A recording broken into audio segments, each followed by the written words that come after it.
Puji Tuhan, selamat pagi Bapak, Ibu, Saudara-saudari, keluarga besar GPDI El Shaddai Magelang. Saya percaya sukacita, damai sejahtera dari Tuhan ada bersama-sama kita semua. Pagi hari ini, sebelum kita memulai aktivitas kita, mari renungkan firman Tuhan bersama-sama. Renungan kita pagi hari ini berjudul Eirene, dalam bahasa Yunani artinya kedamaian. Mungkin kita hari-hari ini dapat melihat kedamaian adalah hal yang sulit untuk didapatkan.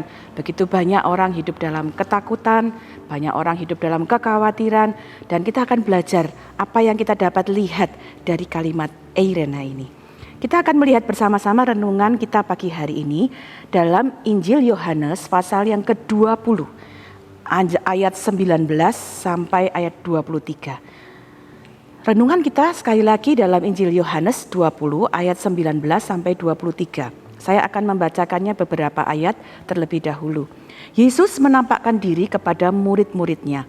Ketika hari sudah malam pada hari pertama minggu itu, berkumpullah murid-murid Yesus di suatu tempat dengan pintu-pintu yang terkunci, karena mereka takut kepada orang-orang Yahudi. Pada waktu itu datanglah Yesus dan berdiri di tengah-tengah mereka dan berkata, "Damai sejahtera bagi kamu."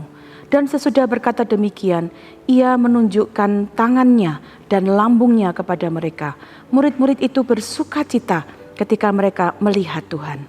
Ayat 21, maka kata Yesus sekali lagi, "Damai sejahtera bagi kamu. Sama seperti Bapa mengutus aku, demikianlah juga sekarang aku mengutus kamu." Dan sesudah berkata demikian, ia mengembusi mereka dan berkata, "Terimalah Roh Kudus. Jikalau kamu mengampuni dosa orang, dosanya diampuni. Dan jikalau kamu menyatakan dosa orang tetap ada, dosanya tetap ada." Hari ini ada satu renungan yang akan kita belajar tentang damai sejahtera. Ayat 19 dibuka dengan satu keadaan yang dijelaskan bahwa setelah kebangkitan Yesus, murid-murid Yesus yang belum sepenuhnya menyadari kebangkitannya berkumpul dalam satu ruangan dalam keadaan pintu terkunci, dan firman Allah berkata, mereka dalam keadaan takut. Murid-murid dalam keadaan yang sulit, mereka sedang bingung karena untuk mengetahui apakah Yesus sudah bangkit atau tidak. Mereka dikejar-kejar oleh orang Yahudi yang menuduh mereka menyembunyikan mayat Yesus, karena waktu itu mayat Yesus tidak ditemukan lagi, ya. Nah, apa yang mereka lakukan dalam ruangan itu? Ya, firman Allah menuliskan bahwa dalam Lukas 24 ada pembicaraan tentang Yesus yang sudah bangkit. Mungkin mereka satu dengan yang lain merundingkan apa yang mereka harus lakukan satu dengan yang lain. Mungkin mereka saling membicarakan tentang pengalaman-pengalaman mereka satu dengan yang lain. Hari ini kita melihat dalam ketakutan, murid-murid berkumpul dalam satu persekutuan. Memang ada hal yang mereka bahas tentang kebangkitan Yesus, tapi juga mereka saling membagikan, menguatkan iman satu dengan yang lain. Apa yang kita bisa pelajari dari ayat yang ke-19 ini? Ini mengajarkan kepada kita, dalam keadaan yang sulit, dalam keadaan yang tidak menentu, ternyata ada hal-hal yang kita bisa lakukan. Yang pertama, adakan persekutuan. Bersama-sama berkumpul. Murid-murid memang dalam keadaan yang takut, tapi ketika mereka berkumpul bersama-sama, mereka saling berbagi, saling menguatkan iman mereka. Bapak Ibu bisa membaca catatan dalam Lukas 24 ayat 36 dan 39, apa yang mereka lakukan. Nah, hari-hari ini mungkin kita pun mengalami keadaan yang sama, dalam ketakutan yang berbeda. Tapi mari belajar, ketika kita sedang berkumpul di rumah bersama-sama, jangan saling membagikan ketakutan, tapi mari bagikan persekutuan, bagikan iman kita satu dengan yang lain. Carilah Tuhan, pujilah Tuhan. Ibrani 10 ayat 25 berkata demikian, janganlah kita menjauhkan diri dari pertemuan-pertemuan ibadah kita seperti dibiasakan oleh beberapa orang, tetapi marilah kita saling menasihati dan semakin giat melakukannya menjelang hari Tuhan yang mendekat. Bapak Ibu, kita mungkin tidak bisa untuk sementara waktu ibadah di gereja, tapi Anda bisa lakukan persekutuan di rumah. Mari lakukan ibadah keluarga. Mari cari kekuatan di dalam Tuhan. Mari bersekutu bersama-sama. Keadaan di luar boleh tidak menentu, tapi mari kita tetap dekat dalam persekutuan, mencari Tuhan, lakukan itu dengan setia. Dan kita lihat akan ada hal-hal luar biasa terjadi. Ayat 19 berkata, pada saat murid-murid bersekutu bersama, kemudian apa yang terjadi? Pada waktu itu datanglah Yesus dan berdiri di tengah-tengah mereka dan berkata, damai sejahtera bagi kamu. Pada saat ada persekutuan yang dilakukan, mencari Yesus, Yesus datang dan berdiri di tengah-tengah murid-murid. Ya, ini dapat menjadi satu catatan penting bagi kita. Murid-murid dalam keadaan takut, pintu-pintu dalam keadaan terkunci, tapi kita lihat bahwa Yesus yang bangkit tidak dibatasi oleh pintu-pintu terkunci, oleh masalah-masalah yang mungkin membatasi. Dia dapat hadir dengan kemahakuasaannya, membawa eirene, membawa damai sejahtera. Karena itu Bapak Ibu, hari-hari ini mari terus datang bersama-sama bersekutu. Yesus akan hadir dalam setiap persekutuan di rumah Anda, di keluarga Anda masing-masing. Ayat 20 berkata, Yesus menunjukkan tangannya, menunjukkan lambungnya kepada mereka. Apa yang kita dapat pelajari? Yesus membawa pesan damai sejahtera kepadamu, dan dia tunjukkan tangannya, dia tunjukkan lambungnya. Apa yang kita dapat pelajari? Yesus menyatakan bahwa damai sejahtera datang. Kenapa? Karena dia sudah mendamaikan manusia dari segala dosa. Dia sudah mendamaikan Allah dengan manusia dengan penebusan di atas kayu salib. Kolose 1 ayat 20 mencatat demikian. Kolose 1 ayat 20 saya bacakan. Dan oleh dialah ia memperdamaikan segala sesuatu dengan dirinya, baik yang ada di bumi maupun yang ada di surga, sesudah ia mengadakan pendamaian oleh darah salib Kristus. Sungguh Yesus yang telah mati dan bangkit membawa damai sejahtera. Dia mendamaikan kita kembali dengan Allah. Dia menghidupkan kembali harapan-harapan yang mungkin sudah nyaris punah. Darah Yesus yang mengucur di kayu salib menghidupkan lagi semua yang mati. Dia membawa damai sejahtera, membawa kehidupan kepada kita. Damai sejahtera bagi kamu, itu yang Yesus ucapkan. Itu memperlihatkan bahwa kebangkitan Yesus membawa harapan yang baru.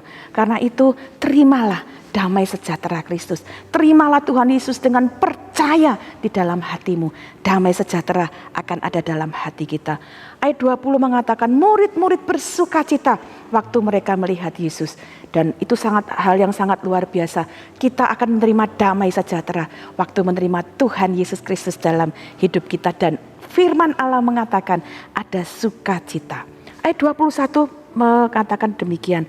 Yesus mengatakan sekali lagi, damai sejahtera bagi kamu, sama seperti Bapa mengutus aku, demikian juga sekarang aku mengutus kamu. Bapak Ibu, ada hal yang luar biasa kita dapat pelajari. Saat kita dalam persekutuan, mungkin keadaan di luar tidak damai, penuh dengan kesulitan. Tapi waktu Yesus datang, dia membawa damai sejahtera buat kita. Tapi ternyata bukan hanya untuk diri kita pribadi. Firman Allah berkata, Yesus berkata sekali lagi, damai sejahtera bagi kamu. Ternyata ada hal yang kedua yang Yesus inginkan. Damai sejahtera itu bukan untuk kita saja, bukan untuk keluarga kita saja, tapi ada satu tugas yang Tuhan berikan. Bagikan eirene, bagikan damai sejahtera itu bagi dunia ini, bagi orang-orang yang ada di sekitarmu. Nyatakan berita keselamatan, nyatakan berita damai sejahtera, nyatakan bahwa Allah itu datang untuk mendamaikan manusia dengan Allah dari segala dosa. Ayat 23 bahkan mengatakan dengan jelas bahwa kita harus menyatakan dengan tegas kepada dunia ini bahwa kalau kita mau didamaikan dengan Allah, kita harus menerima eirene, damai sejahtera, percaya kepada Tuhan Yesus Kristus. Ayat 23 dari Yohanes 20 dengan jelas mengatakan bahwa kalau kita tidak mau bertobat, ada orang-orang yang tidak mau bertobat, mereka akan tetap berada di dalam dosa. Hari ini mari kita juga menerima tugas yang luar biasa ini. Eirene, damai sejahtera bukan hanya diberikan bagi kita, tapi tugas kita yang sudah menerima damai sejahtera itu bagikan kepada orang-orang di sekitar kita. Yesaya 52 ayat 7 saya bacakan. Betapa indahnya kelihatan dari puncak bukit-bukit kedatangan pembawa berita, yang mengabarkan berita damai dan memberitakan kabar baik, yang mengabarkan berita selamat dan berkata kepada Sion, Allahmu itu Raja. Ya, sungguh luar biasa. Setiap kita yang membawa damai adalah orang-orang yang sungguh sukacita. Apa yang kita kabarkan? Roma 14 ayat 17 sampai 19 berkata demikian. Sebab kerajaan Allah bukanlah soal makanan dan minuman, tetapi soal kebenaran, damai sejahtera dan sukacita oleh Roh Kudus. Karena barang siapa melayani Kristus dengan cara ini, ia berkenan pada Allah dan dihormati oleh manusia. Sebab itu marilah kita mengejar apa yang mendatangkan damai sejahtera dan yang berguna untuk saling membangun. Jadi Bapak Ibu, bagikan eirene, damai sejahtera melalui apa? Pujian Anda. Bagikan pujian Anda melalui El Shaddai bernyanyi. Bagikan kesaksian Anda melalui El Shaddai bersaksi. Doakan satu dengan yang lain melalui El Shaddai berdoa. Bagikan kepedulian Anda melalui El Shaddai peduli. Ada banyak yang kita bisa bagikan. Kita sedang membagikan eirene, damai sejahtera. Dan sesungguhnya Allah mengetahui kita tidak akan mampu lakukan itu dengan kekuatan kita. Itu sebabnya ayat 22 dikatakan, ia sesudah berkata demikian, ia mengembusi para murid-muridnya dan berkata kepada mereka, terimalah Roh Kudus. Kita dapat membagikan damai sejahtera bukan dengan kekuatan kita, tetapi dengan kekuatan Roh Kudus. Yohanes 14 ayat 16. Yohanes 14 ayat 16 berkata, aku akan minta kepada Bapa dan ia akan memberikan kepadamu seorang penolong yang lain supaya ia menyertai kamu selama-lamanya. Yohanes 16 ayat 8 berkata demikian. Dan kalau ia datang, Roh Kudus datang, ia akan menginsafkan dunia akan dosa, kebenaran, dan penghakiman. Karena itu Bapak Ibu sekalian, hari ini adalah hari yang luar biasa buat kita semua. Mari siapkan dirimu, bagikan eirene hari ini kepada siapa saja. Di ada keluargamu atau mungkin orang-orang yang Tuhan izinkan berjumpa dengan Anda. Bagikan eirene, damai sejahtera dari Kristus. Kolose 3 ayat 15. Hendaklah damai sejahtera Kristus memerintah dalam hatimu. Karena untuk itulah kamu telah dipanggil menjadi satu tubuh dan bersyukurlah. Demikian renungan kita hari ini. Biarlah eirene, damai sejahtera Kristus memenuhi hati kita, hati Bapak Ibu saudara-saudari, dan bagikanlah eirene kepada orang-orang di sekitarmu. Tuhan Yesus memberkati. Mari kita berdoa. Bapa dalam surga, kami mengucap syukur karena Engkau menjadi pendamai. Engkaulah damai sejahtera bagi kami. Terima kasih kami menerima damai sejahtera-Mu, menerima pendamaian dari Engkau dengan sukacita. Dan tolong kami Roh Kudus untuk menjadi pembawa damai bagi orang-orang di sekitar kami, di keluarga kami, di sekitar kami, melalui perkataan kami, iman kami, dan juga perbuatan kasih kami. Dan biarlah damai sejahtera-Mu memerintah hati kami sekarang dan selama-lamanya. Terpujilah nama-Mu Tuhan, di dalam nama Tuhan Yesus Kristus kami berdoa dan mengucap syukur. Haleluya. Amin.